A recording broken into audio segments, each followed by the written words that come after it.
मैं आर्थिक मुद्दे पर ही अपनी बात केंद्रित रखूंगी, क्योंकि आर्थिक बदहाली जो इस देश ने पिछले 9 साल में देखी है वो त्रासदी बनकर उभरी है। क्योंकि 76 साल आजादी के बाद 9 साल एक अहम हिस्सा होता है उसका, और उस अहम हिस्से में बेरोजगारी का, महंगाई का, भ्रष्टाचार का वो तांडव देखा है इस देश ने, और जो छुपाने की उसको कोशिश करी है वो वाकई त्रासदी है। आज असलियत यह है, अगर सरकार की ओर से ही देख लीजिए, सरकार का सबसे बड़ा दावा क्या है? सीना ठोककर बोलते हैं हम यूके के आगे की इकोनॉमी बन गए।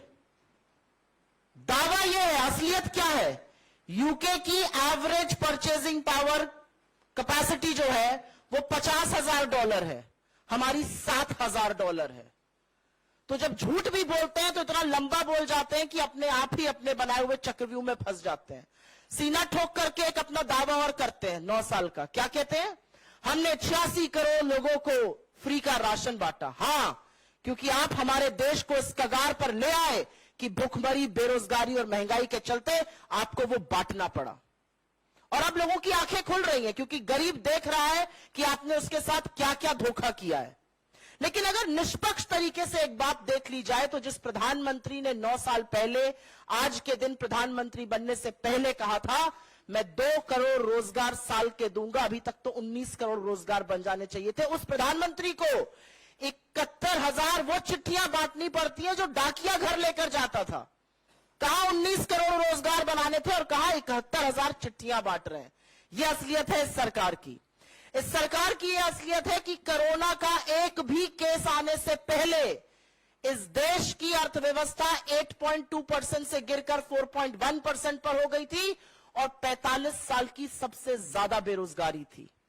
इस सरकार की यह असलियत है कि इनकी नाक के नीचे से, क्या वो ललित मोदी हो, क्या वो नीरव मोदी हो, क्या वो मेहुल चोकसी हो, क्या वो विजय माल्या हो, करोड़ों का चूना लगाकर पैसा लेकर इस देश का भाग गए और ये सरकार कुछ नहीं कर पाई, आज भी हाथ पर हाथ धरे बैठी है।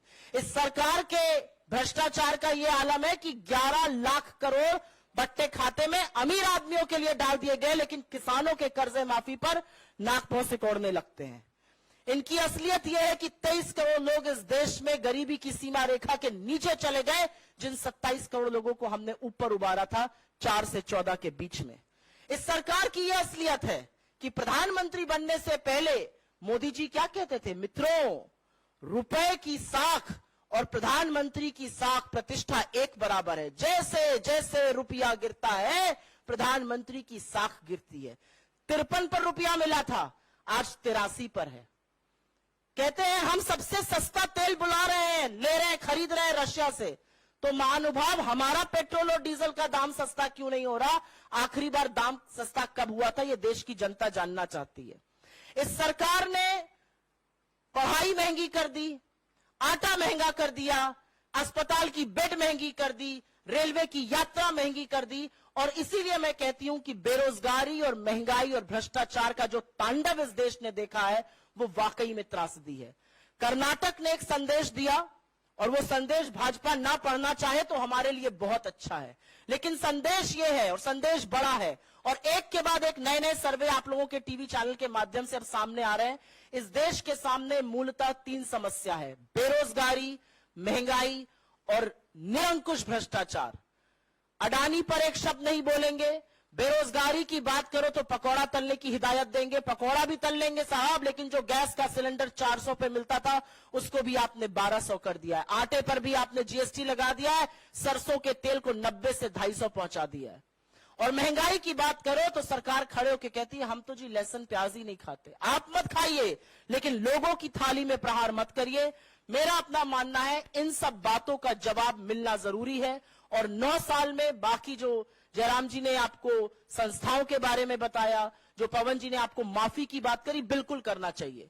मेरा तो एक चैलेंज भी है और एक गुजारिश भी है। महोत्सव मनाना चाहिए सरकार को 9 साल का, महोत्सव मनाना चाहिए अपनी नाकामी के 9 सालों का, और लगे हाथ प्रधानमंत्री महोदय एक प्रेस वार्ता जरूर कर दें बिना टेलीप्रॉम्प्टर के।